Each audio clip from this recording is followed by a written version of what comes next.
Over past 24 hours, several significant developments have taken place.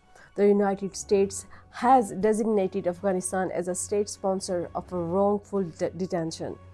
According to the State Department, the Taliban continue to use terrorist tactics by kidnapping individuals for ransom or to extract policy concessions. These despicable practices must end immediately. Afghanistan must permanently abandon the practice of hostage diplomacy. The US designation of Afghanistan as a wrongful detention state reinforced Pakistan's long-standing position and internationally validates Pakistan's actions against the Afghan Taliban. However, Pakistan's strikes on terrorist hideouts inside Afghanistan have clearly unsettled India. This was evident during the UN Security Council session last night, where Indian and Afghan representatives described Pakistan's strikes on TTP's stronghold as violation of human rights and international law. In response, Pakistan's permanent representative to the United Nations, Asim Iftihar, stated that the so-called representatives of Afghanistan, who is in reality represents to no one but just himself, cannot misuse this forum to advance a personal agenda. He emphasized that Pakistan's actions are not against the Afghan people, but are aimed at eliminating the persistent threat of terrorism emanating from Afghan soil. Pakistan is fully justified in exercising its right to self-defense. However, the Afghan representative had nothing to say about cross-border terrorism originating from Afghanistan.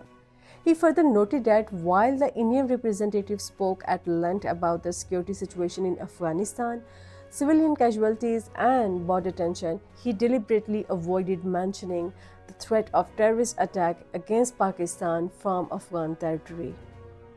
One reason, he suggested, is India's own involvement in the matter. Pakistan has provided irrefutable evidence that India has been collaborating with terrorist groups in Afghanistan and planning and supporting the violent attacks against Pakistan. When terrorist networks linked to India and Afghanistan come under attack, it is natural that there would be a concern over the loss of heavy investment made in those networks. Meanwhile, the Israel-US-Iran war has entered in day's 11th. In just 11 days, global markets have been shaken. Russian President Putin and US President Donald Trump held a telephonic conversation. During the call, the President Putin reportedly presented a proposal aimed at bringing the war with Iran to an end. And the two leaders also discussed the Ukraine conflict and the situation in Venezuela and global oil market conditions. Following this, President Trump stated that in his view, the war against Iran is largely complete. He said that while the United States had initially estimated the war could last maybe 4 to 5 weeks, but operations are progressing very well ahead of schedule and the conflict is nearing its end. However, President Trump warned Iran that if it attempts to block oil shipments through the Strait of Hormuz, the United States would respond decisively. In response, Iran issued a strong statement declaring that countries which expel Israel and American ambassadors would be allowed to use the Strait of Hormuz, and Iran further stated that security in the region will either be for everyone or for no one. So if attack on Iran continue, not a single liter of oil will be allowed to leave the region. Former US Secretary of State Antony Blinken commented on the conflict, stated that the two forces will ultimately determine how and when this ends. And these two forces are global markets and munitions.